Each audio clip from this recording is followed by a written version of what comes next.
A podcast? Did your radio show get canceled?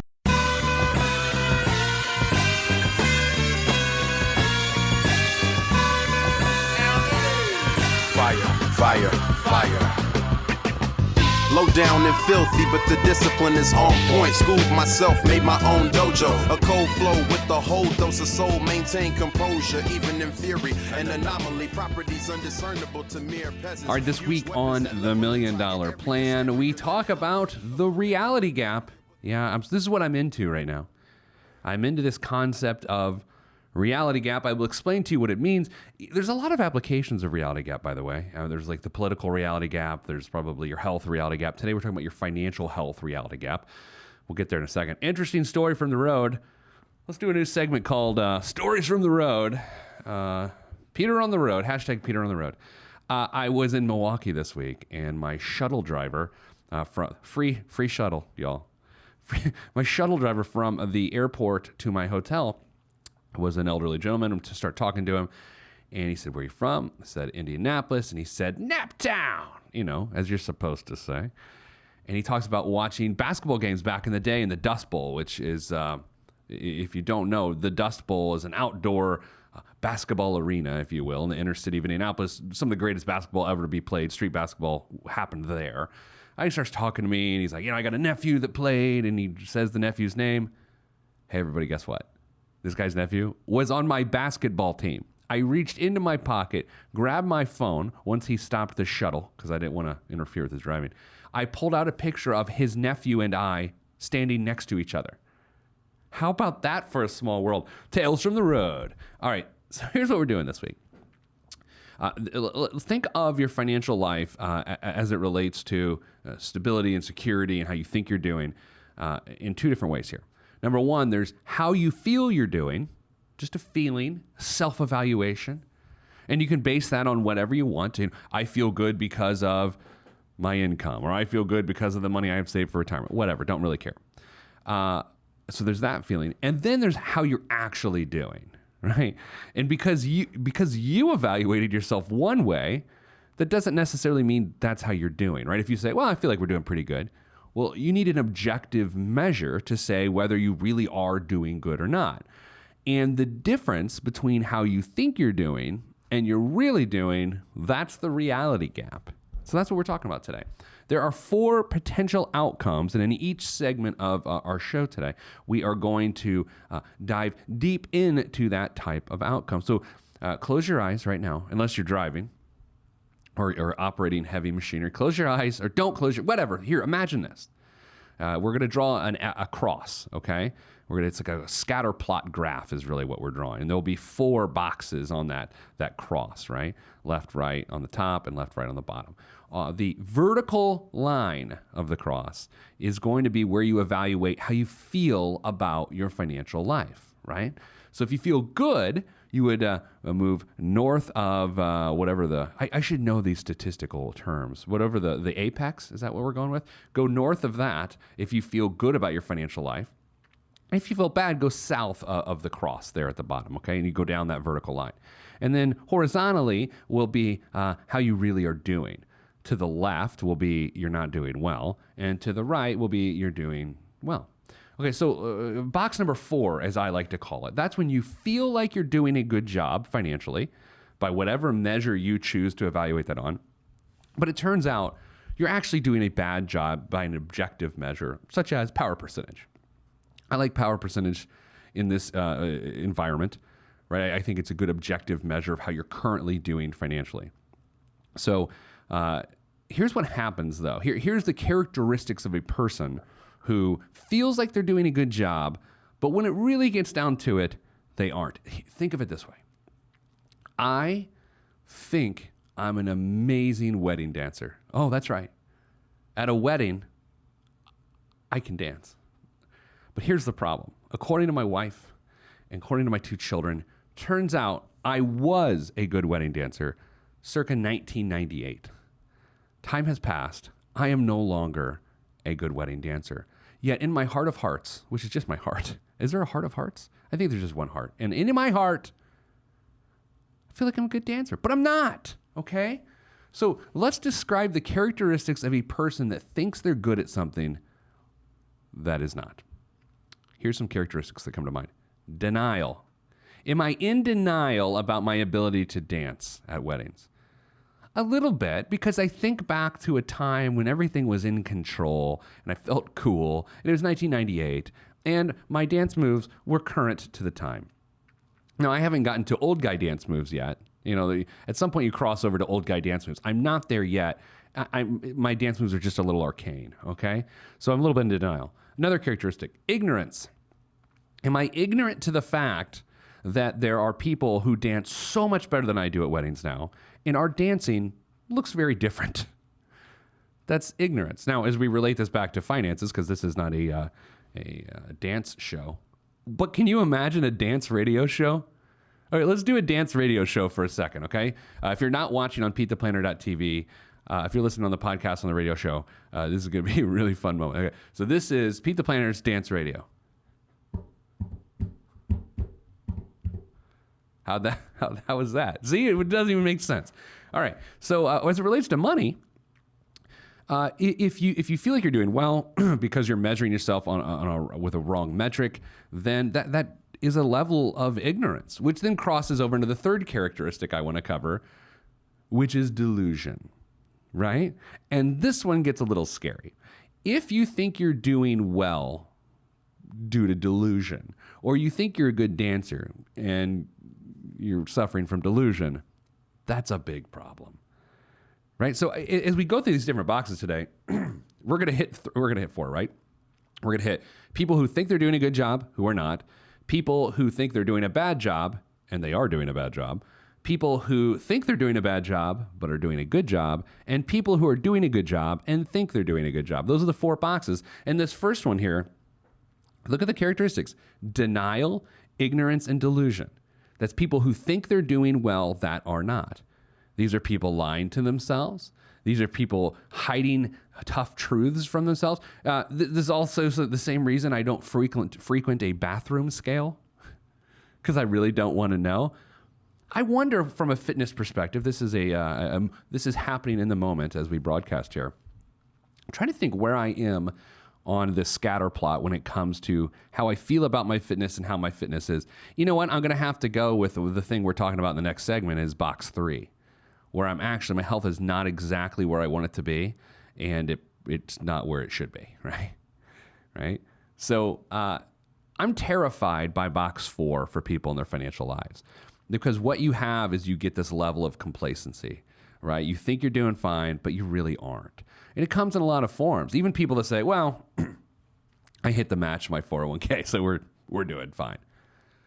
And see, I can't figure out if that's denial, ignorance, or delusion. I'm going to go with a little bit of ignorance there. Generally speaking, hitting your match when you're in your 30s, 40s, or 50s doesn't matter. I mean, it's not going to lead to a good outcome. If you're basing your financial health on it's going well by that you're hitting the match and you don't have any debt, you're either ignorant and you're in denial because you're not doing well. That's why I like the power percentage metric. If you want to read more about that, because we're not going to go deep into power percentage today, go to PeteThePlanner.com/power percentage, and you have to put a hyphen between power and percentage. I don't know. I could probably get both. We probably will. Nicole, make a note. We need to go PeteThePlanner.com/power percentage and PeteThePlanner.com/power percentage, all one word. We'll make a note of that. Is that good for you? Yeah, we can do that. Excellent. Nicole, she's the best. All right. So coming up after the break, here's what we're going to do. We're going to explore the next box of the reality gap matrix. It is people who think they're doing poorly and are doing poorly. What are those characteristics? The reason we're exploring all of this today is a couple of reasons. Number one, I just want you to be realistic with yourself. Number two, it says a lot about a person if you can define how they feel versus what they're doing with their money. It can say a lot about them professionally, which no one really wants to hear that, by the way. When I work with HR and wellness departments from companies across the country, and we talk about, okay, this group of people thinks they're doing well, but they're not. What are their characteristics? Well, they're in denial. They suffer from ignorance and delusion. Are those people you want to work with? I mean, think about this. It's not like, you've got your financial life, then you go to work and you check your worries and stress and reality at the door. You don't do that. You are who you are. If within your financial life you suffer from denial, ignorance, and delusion, what do you think you're going to suffer from in work, in relationships, in your spiritual life, in your nutrition, all these other things, right? For a long time, I was under the delusion that I was healthier than I am now.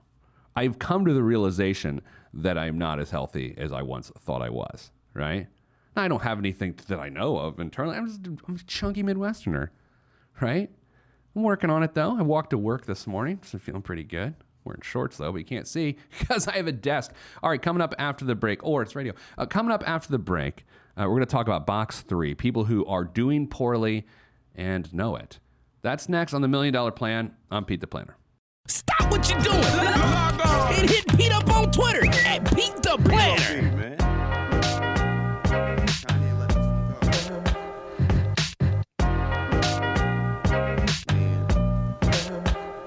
Sound good to me.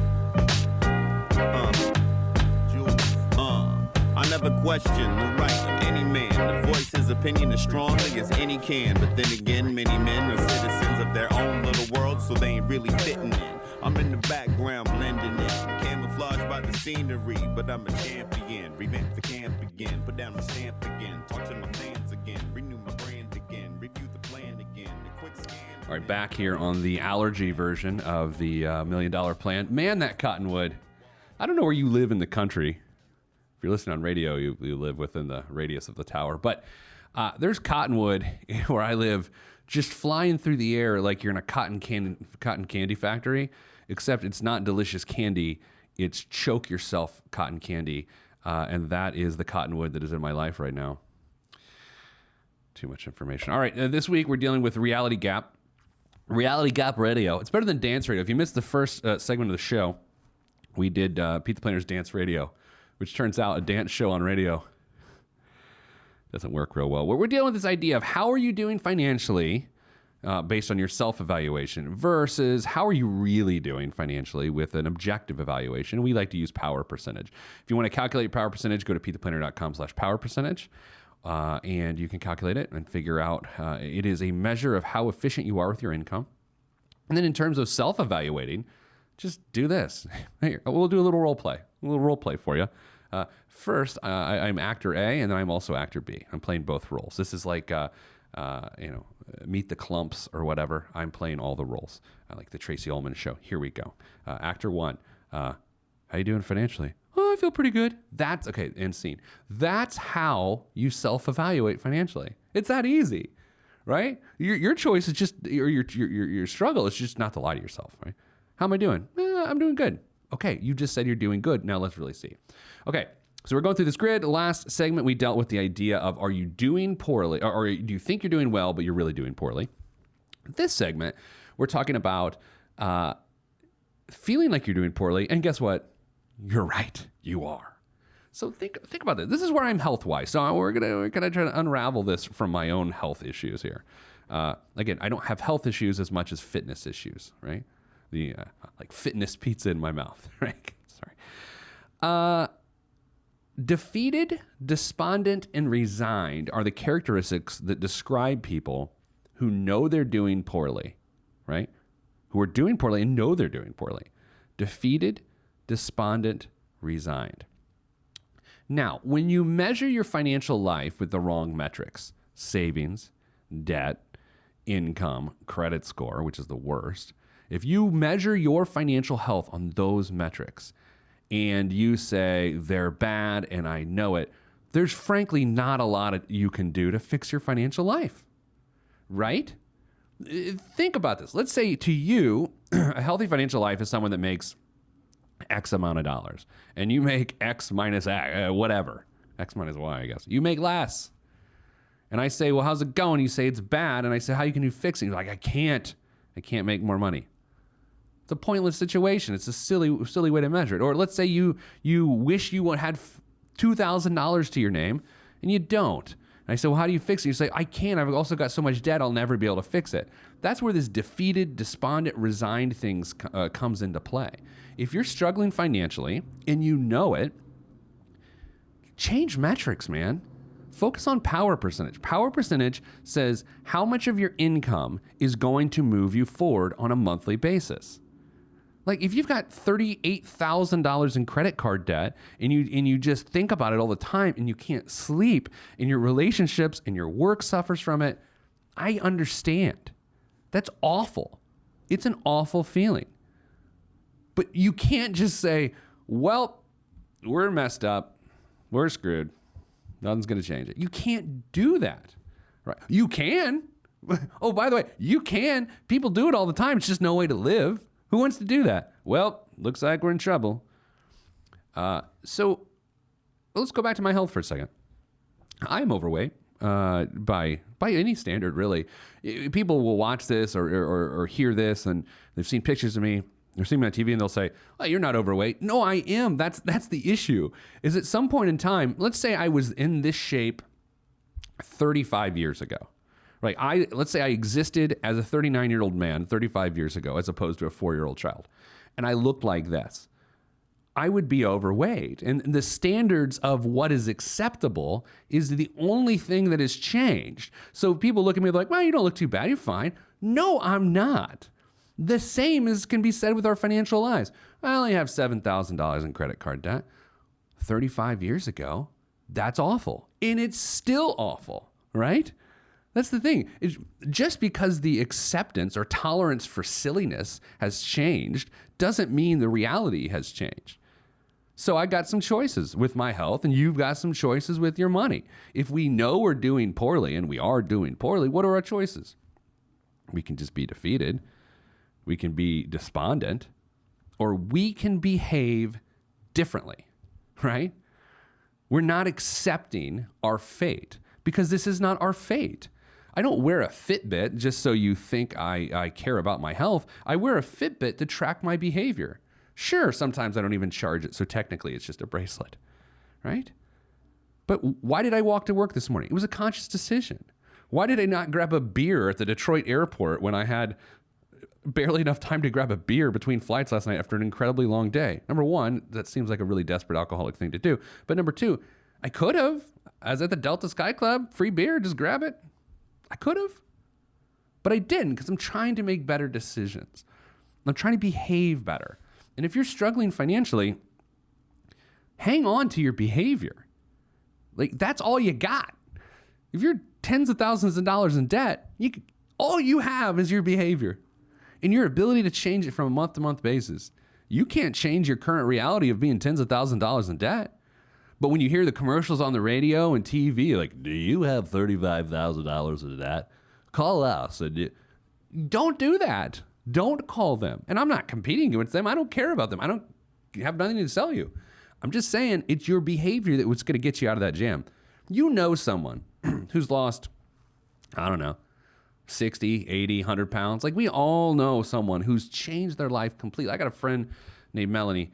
I don't know how much she's lost. Probably 60 something. I don't know.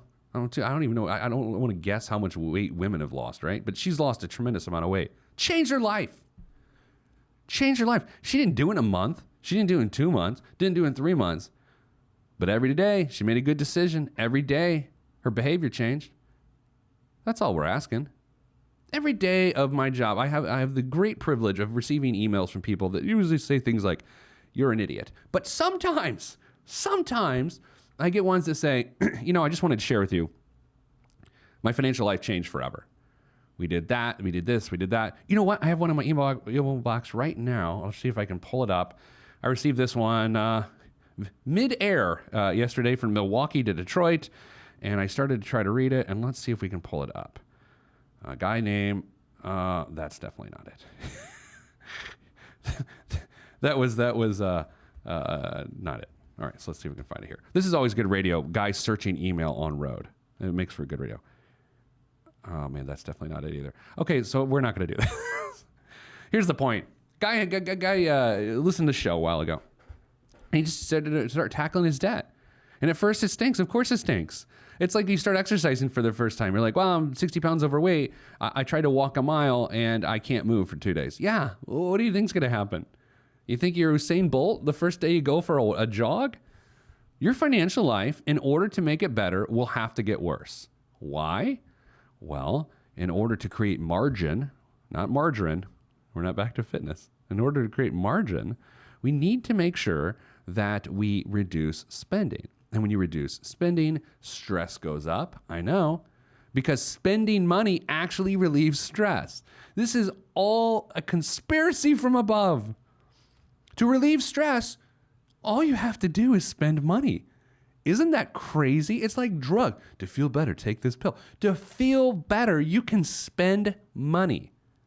Dopamine, dope, is released when you spend money, and it de-stresses you. It's euphoric. It makes you feel better. And that is the nasty reality of what it is to struggle financially. Because when you know you're doing poorly, and you are doing poorly, you can do silly things to feel better, like make it worse. You can spend more. But to fix it, you actually have to make your situation harder. You have to dive deeper into trouble stress-wise, because you have to spend less. You have to quit spending money to get pleasure, and you have to start saving and making better decisions for satisfaction. And when you do that and your behavior starts to improve, two things happen. Number one, your life starts to get objectively better, and you start to feel better once you hit that. Once you get over that initial roadblock of feeling worse. That's the challenge. So let's go through these characteristics, and you tell me, is this a person you would want to be your coworker? Someone who's defeated, despondent, and resigned. Is that someone who you want to work with? Is that someone you want to be in a foxhole with? Someone that you want to depend on in the workplace? Is that what you want your spouse to be? Is this what you want your children to be? Are these characteristics that you want in a person?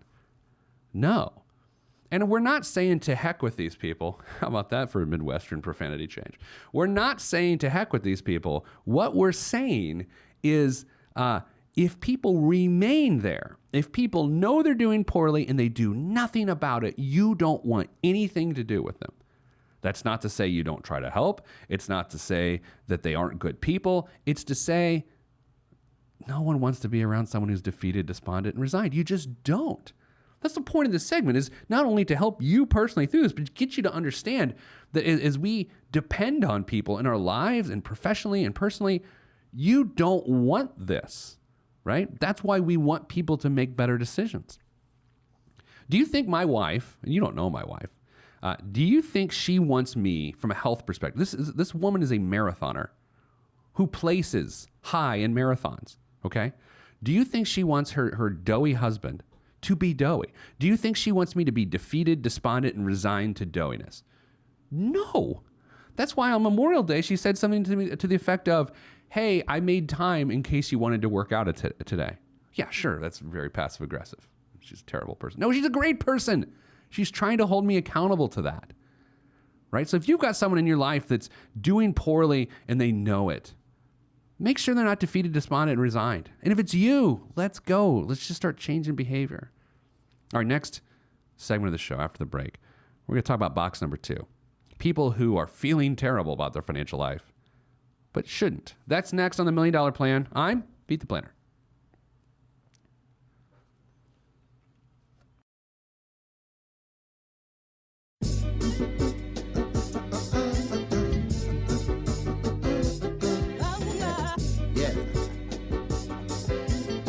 Axe hand on the beat.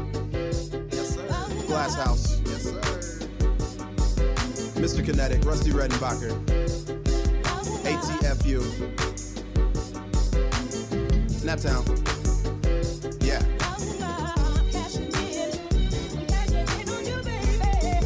Peace to Fetty and Fredo.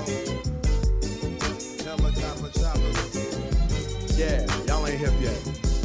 Cashing in like the end of the game at the casino. I lean so the glare of the rear view don't hit me. Swiftly through the avenues and boulevards, old soul playing on my speakers, old soul but young in age, a boss player. Not from the Himalayas, but my fam gave me Gary, Indiana game. Grew up around the country, but the mindset was there. Ain't I won't complain about a damn thing on this beat. Axe hand got it slapping, Glass House keep it funky. Word to the jams, drums clicking, clapping, grooving. This is the rhetoric when I'm in motion, floating, coasting. Can't be knocked off my pivot. All right, back on the $1 Million Plan. I am Pete the Planner, drinking some coffee here this morning, trying to wake up. My voice is both tired and allergy ridden. and you don't care. Oh, hey, if you're watching on PeteThePlanner.tv, you see a new piece to the collection here. I'm going to grab it from the shelf. You should watch on PeteThePlanner.tv. It's a beer bottle. I look like I just have empty beer bottles on my shelf, but it's my good friends at Central State Brewing, who also own the Coal Ship over at 25th and Delaware. It's a craft beer bar. They released a tribute beer to me. It's called Frugal Ginger. It's delicious. It's a bourbon barrel aged farmhouse red ale. They aged it for 12 months and then finish it with ginger. So Frugal Ginger. I don't know if they have any left. It was a limited release, so maybe check that out at the Coal Ship. And I think you can get it at some Crown Liquor stores too. Is that a commercial? Anyway, reality gap. That's what we're talking about today. How you feel about your financial life versus how your financial life really is. The first couple segments, here's what we did. We dealt with people who feel like they're doing great, who are not. We dealt with people who feel like they're doing poorly, and they are doing poorly. And now we're dealing with what we call box 2 around these parts. And that, by the way, I got to interrupt myself. In Milwaukee the other day, I was doing this workshop, and this guy said, where I'm from, we do this with our credit card every month. And I was like, what a weird way to say, like, where he's from. Like, is there a group of people geographically that do something one particular way? He was trying to just like deflect the idea that that's what he does. So he said basically everyone in his town does it that way. But I just never heard anything like that. And now I'm off track. But you've listened to the show before, so you know to expect it. Box 2. These are people who are feeling like they're doing not well, but they are. Okay, so there's 2 reasons this happens. Number 1, financial stress stinks, but it doesn't mean you're doing things wrong, right? At the beginning of change, stress is present. So we're kind of working in parallels today. We're talking about your financial life, and we're talking about my fitness level, right? In order for me to get more physically fit, in order for me to drop a few lbs, the stress is going to have to pick up, right? I'm going to have to wake up earlier to make time to work out. I'm going to have to say no to foods I like to eat and no to drinks I like to drink. And that in itself, although it's not the end of the world, it's stressful. In order for you to change financially, you're going to have to say no to purchases you want to make and no to experiences you want to experience. That is stressful. That's why you haven't done it. Because if you're stressed now because things aren't going the way you want, do you really want to get more stressed? No, that's why you didn't change. But the issue is this. When that change is occurring and things are still bad, but you're behaving correctly, you're on the path. Now, you're not perfect, but you're on the path. Your behavior is consistent, financially, physically, whatever we're even talking about here. You're doing it right, but you're still feeling bad. It's still hard. It crosses over at some point, the feeling good, and your behavior is also good, so you're good. But at the beginning, no, you still feel bad, despite the fact that your behavior is good and you're objectively doing good. That happens all the time. I may have mentioned this a couple weeks ago. I was in Phoenix talking to a lady about a month ago, I guess, and her power percentage was north of 40%, which you can get your power percentage at PeteThePlanner.com/power percentage. Her power percentage was north of 40%, which is phenomenal. It's really good. Anything north of 35% is great. She was north of 40%. She said she's just been beside herself, stressed, freaking out. She's got a lot of law school debt, right? I don't know, she's an attorney. She has a law degree. I don't know what she is. She's a law degree.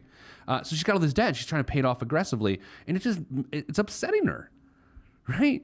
Sometimes you don't think, I go to grad school and then I'm going to be saddled with all this debt and, who knows what your income's doing. But a great deal of her household income is going to pay off this debt. And it's really stressful, right? And she's like, I'm on the verge of giving up. She ran her power percentage. It was phenomenal. It's a perfect example of someone who is doing good, but feels awful. Now, once you match up that you're actually doing good, once she found out that she's really doing the right thing objectively with an objective measure like power percentage, her attitude changed completely. Because for people that are doing well, that don't feel like they're doing well, listen to these characteristics. Anxious, nervous, lacks confidence, You know who I'm talking about. Might be you, might be someone you know.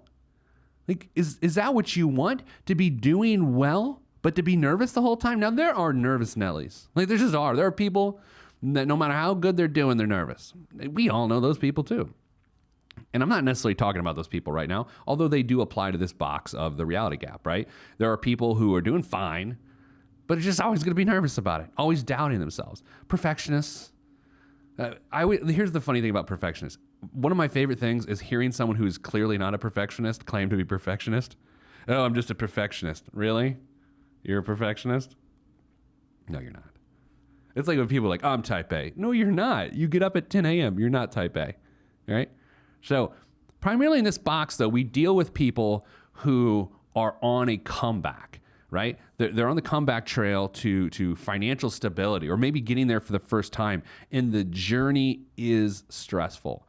At some point, it passes over into gratifying, and that's great, and then you end up feeling confident, and your stuff is together. But so anxious, nervous, and lacks confidence. Those are people that are doing well, but they don't feel like they're doing well. In the final box, and we're going to do that this segment, the group one, people who feel like they're doing well, and guess what? They are, by an objective measure, and that objective measure, again, being power percentage. Listen to these characteristics. Confident, calm, namaste, calculated, not in the negative sense. Confident, calm, and calculated. Okay, so let's go through the 12 characteristics that we've just dealt with on the show today. If you are feeling good about your life, but it financially, but you shouldn't because it's terrible, you're in denial. You suffer from ignorance and delusion. That's fun. How about if you're actually doing poorly and you feel like you're doing poorly? Defeated, despondent, resigned. How about if you feel like you're doing poorly, but you're doing well? You actually are doing well by an objective measure. Anxious, nervousness, lacks confidence. And then finally, if we can get you there with behavior is how we do it. Don't think, well, I don't have $50,000 in savings, so I can't be considered to be good financially. Wrong, pal or palette. What's the Nicole, do you happen to know the female equivalent of pal? Is it gal? I would go with gal. I kind of like palette, though. That's fun. But a palette's like what you ship things on. Yeah, I guess we could go with gal. I mean, that's kind of the equivalent of a pal. It rhymes. It does Hey, rhyme. Yeah, there we go. That's what it is. All right, thank you. So, listen, gal, but that seems kind of, come back. It seems condescending for me to call someone a gal like that, no? I don't know. I kind of like gal. I mean, if you're friends or if you're just having a conversation with someone, I feel like gal can go either way, you know? Sure. All right, well, good enough. All right, pal or gal, listen. We want you to be confident. We want you to be calm. We want you to be calculated. That's the whole point of this exercise. Whether we're talking about your money, whether we're talking about your fitness. In 2007, I was in about the same shape I am now. I really was. Believe it or not, I played a little bit college football. I did. But then when I got out, I got out of shape, right? And then I became confident and calm and calculated after feeling anxious, nervous, and lacked confidence over a 6-month period as I regained my fitness, lost over 40 pounds. It's probably time to do that again. I talk about this primarily because I just need the accountability. And if I'm going to talk to you about trying to turn your financial life around, it's kind of hard to do while I have a sandwich hanging out of my mouth. I saw a quote the other day. It said, it was like Thoreau or something like that. Who was it? No one cares. It said something to the effect of, you are what you think about all day long. And I'm like, I'm a sandwich. I'm a sandwich. You are what you think about all day long? I'm a sandwich. I'm a Cuban. I'm a Reuben. Any of the Ubens? That's what I am. I love sandwiches. A hamburger's a sandwich, but you don't, then you start sounding like you're on Goodwill Hunting. You call something a burger sandwich. And a hot dog definitely is not a sandwich. Now I'm thinking about sandwiches. I'm a sandwich. All right, coming up after the break. Oh, if you want to learn more about this, my USA Today column actually is about this week. You can also find it in Indy Star and any other Gannett papers. The reality gap, I can't coin the phrase. I think I stole it, actually. So check it out. Go to PeteThePlanner.com or just Google stuff. Don't Google stuff. Guam is next. I'm Pete the Planner. This is $1 Million Plan.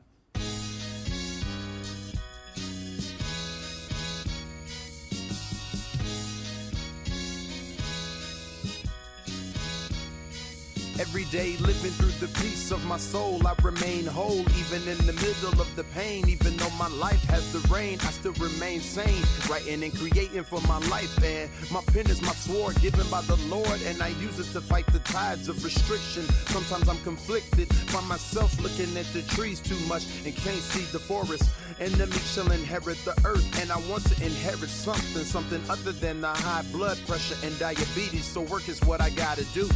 Stay true to my enemy and water the trees that I sing from, and look out for the lumberjacks. Running with the gale force wind at my back. Swift and enduring, I remain calm. Swift and enduring, I remain calm. Swift and enduring, I remain calm. This lays great errors to rest. Let me remain calm until it all calms down. Enjoying everything that's around. All right, wrapping up this week's $1 Million Plan, Pete the Planner.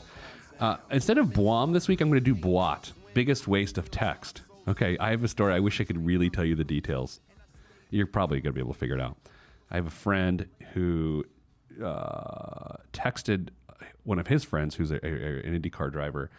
And the IndyCar driver had an interesting day at the Indy 500.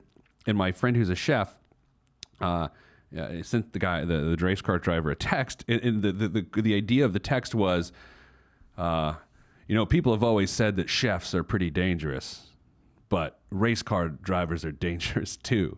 Like, he sent this text to a race car driver after the Indy 500.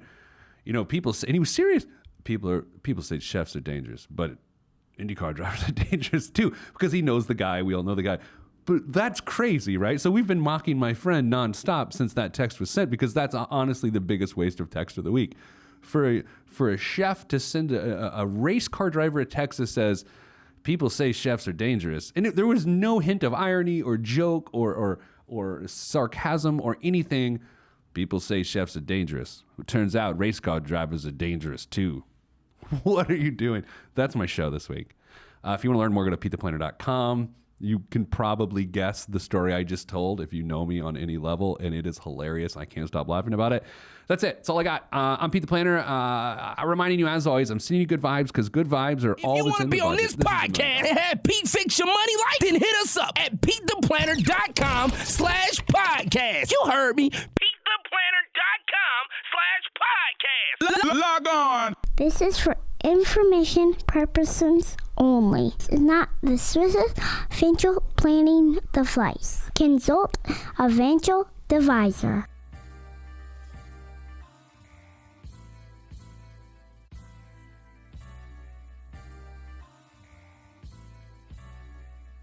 This is where I came from.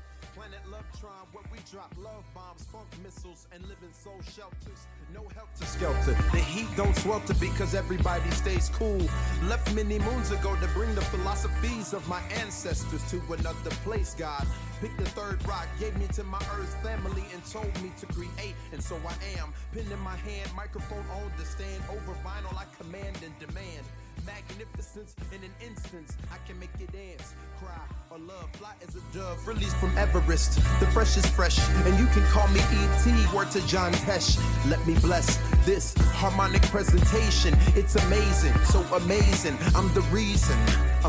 Salutations, I bring you Lovetron greetings from a faraway land. I am the sole controller. Put the remote down and let me take control. You're now a part of my zone, so enjoy yourself. Lovetron can restore your health. I bring you greetings, salutations. How you doing? And is that how y'all say it? The tinkling of the keys is an homage to the little star. I sojourn over poetic descriptions of sound and travel to my other world. Out of this world, spaceship on my arm took me home, fueled by the ink and the megabytes and the hypertext transfer protocol, stronger than the Skynet and the Terminator. I push faders into warp speed, glide with ease, creating a breeze they call a black hole. Event horizon, no rear view concerns. This I adjourn, and beats I burn. This I adjourn, and beats I burn.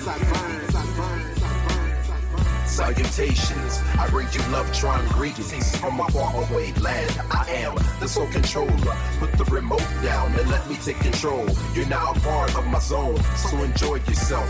Love try can restore your health. I bring you greetings, salutations. How you doing? And is that how y'all say it?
It's the power percentage edition of the $1 Million Plan today, episode 120.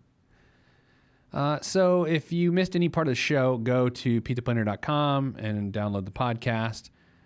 You don't want to miss this. So if you're listening on the radio, go to PeteThePlanner.com and download the podcast, and you can hear this show in its entirety.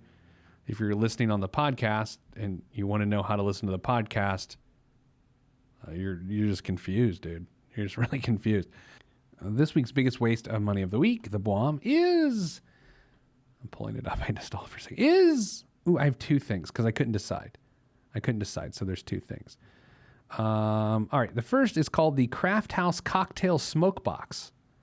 While you're likely familiar with how well meat responds to the smoking process, you might not be as well versed in the world of infusing cocktails with a savory smoke flavor.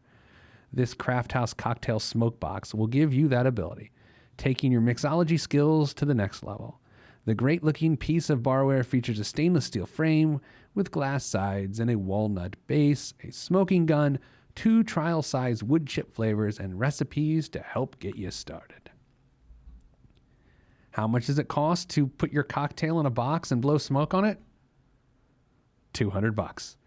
Okay, so I've had a smoked cocktail before because I'm obnoxious. My friend Neilio made me one. It was good, it was fine. Is it worth me paying $200 to occasionally smoke a cocktail? No, it's not worth your money either. I mean, you go to a bar, and if they have a smoked cocktail, have at it. I don't know. This next item for biggest waste of money of the week, I have yet to decide if it's a waste of money or good use of money. It's called the Chip Smart Cookie Oven.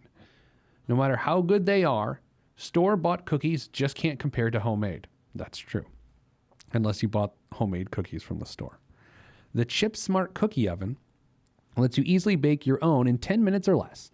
It uses a high-efficient carbon fiber heating element combined with a convection system to heat up instantly and ensure consistent airflow.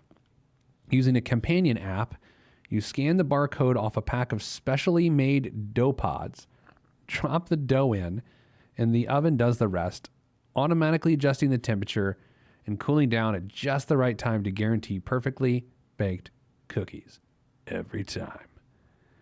Pre-order, it's a Kickstarter for $100. Okay, so I'm going to go with waste of money here. You've got an oven. You got a toaster oven. I don't think you need an app on your smartphone to make chocolate chip cookies. This is the classic example of solving problems that don't exist.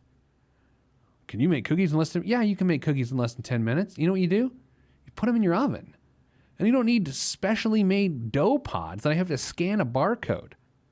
This is like a Rube Goldberg. It's just like, what's the hardest way we can make cookies and try to convince people that's actually efficient? Did I just start raging over cookies? It happens from time to time. So I would be remiss if I did not weigh in some degree on the election. Now, I'm not going to get political, so don't worry. Don't turn this off. I know you've heard enough about the election. But I want to just make some very elementary observations from a financial perspective. Okay? Here's what I know so far. Upon the election of President-elect Donald Trump, here's what happened to different sectors of the market. Bank stocks skyrocketed. And if you want to know why, it's because we're likely to be entering a period of deregulation, which means, and I'm gonna oversimplify it to the detriment of everyone here, but when deregulation happens, it becomes a bit of a free-for-all. And I know that I'm spinning it in a negative way, and I told you I'm oversimplifying it to the detriment to all of us. But when deregulation happens, then banks are free to, let's call it, be creative to make profits. You can go whatever direction you want that. Now, leading up to election night, gun manufacturers, Smith & Wesson and a few others, were really doing well because anytime, in recent time, I should say, if Hillary Clinton were to be elected, if she were elected president, then what would happen is that people would be fearful that their firearms would be taken away, justified or otherwise. And so gun stocks would fly up because people would buy a bunch of guns until this hypothetical legislation went into process. Now, here's the issue. Hillary Clinton obviously was not elected, so gun stock got punched in the teeth on Wednesday. Big time. Private prison companies skyrocketed because of the feeling that there will not be a lot of criminal justice reform. And so private pensions, which had sort of fallen out of favor as our country looked at different ways to deal with that particular part of the population, well, it looks like deregulation may be able to hit that industry as well. So mass incarceration seems like it's going to stay and continue. So that's awkward to talk about. Again, not political. It's just fact. Okay, so what else is going on with the election of President Trump?